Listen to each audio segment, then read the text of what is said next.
Hello students, ninth की chemistry का आज हम स्टार्ट करते हैं लेक्चर नंबर 3। और हमने पहले ही स्टार्ट कर दिया है चैप्टर 1, आज लेक्चर 3। और इसमें जो है आज हम पढ़ेंगे 5 जो रिमेनिंग जो है साइंटिस्ट, उनकी कंट्रीब्यूशन, उनकी इन्वेंशन और उसका जो है टाइम पीरियड। 5 जो है हमने कल पढ़े थे, ठीक है।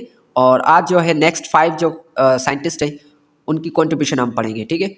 तो यहाँ पे चलिए स्टार्ट करते हैं। सबसे पहले हमारा है जो है आज का जो है 6 नंबर पे है अल बैरूनी। अल बैरूनी जो है वो एक मुस्लिम साइंटिस्ट था और उनका जो टाइम पीरियड था वो 973 से लेके 1048 एडी तक, ठीक है।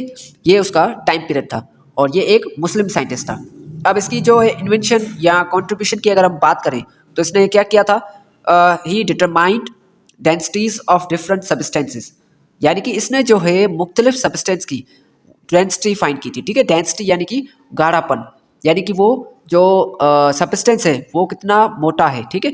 उसका जो गाढ़ापन, उसकी जो डेंसिटी है वो इसने फाइंड की थी, ठीक है स्टूडेंट।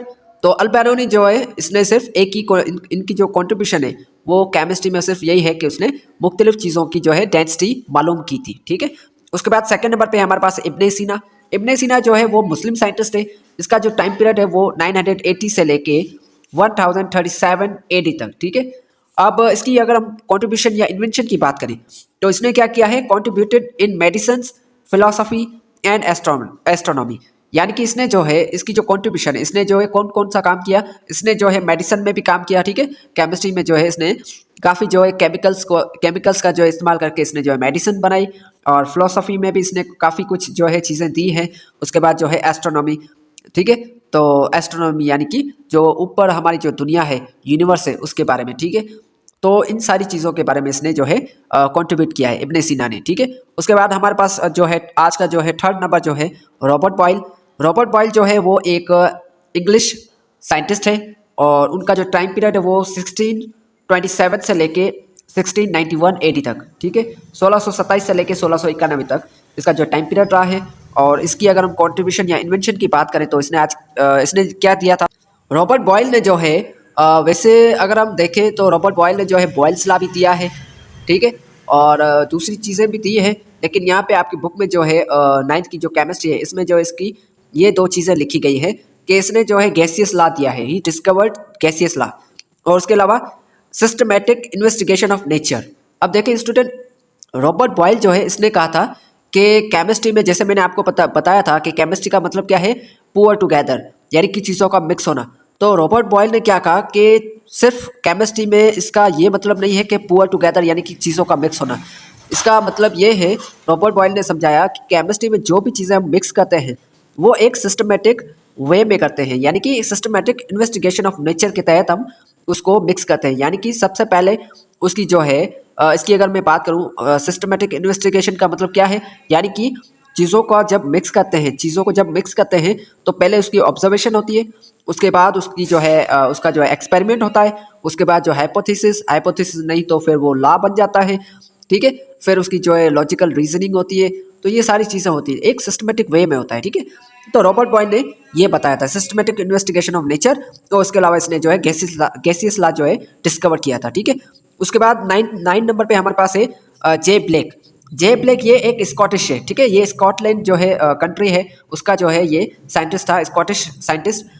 तो इसने जो इसका जो टाइम पीरियड है इसकी हम बात करें तो इसने जो है 1728 से लेके 1728 से लेके 1799 एडी तक, ठीक है, 1799 तक जो है इसका टाइम पीरियड रहा है। और इसने जो है कंट्रीब्यूट क्या किया है, स्टडी ऑफ कार्बन डाइऑक्साइड। अच्छा, इस जे प्लेक जो है इसने कार्बन डाइऑक्साइड की स्टडी की है, ठीक है। यानी कि इसने जो है कार्बन डाइऑक्साइड के बारे में बताया है, कार्बन डाइऑक्साइड वो कैसे बन रहा है, कहाँ कहाँ पे पाया जाता है, ठीक है। तो ये जो स्टडी है कार्बन डाइऑक्साइड की वो जे ब्लैक ने दी है। उसके बाद स्टूडेंट हमारे पास जो है लास्ट है, not the last but for today last. तो आज के लिए जो आज का जो है हमारा 10 नंबर पे है जेफ प्रीजली। जेफ प्रीजली जो है ये इंग्लिश साइंटिस्ट है।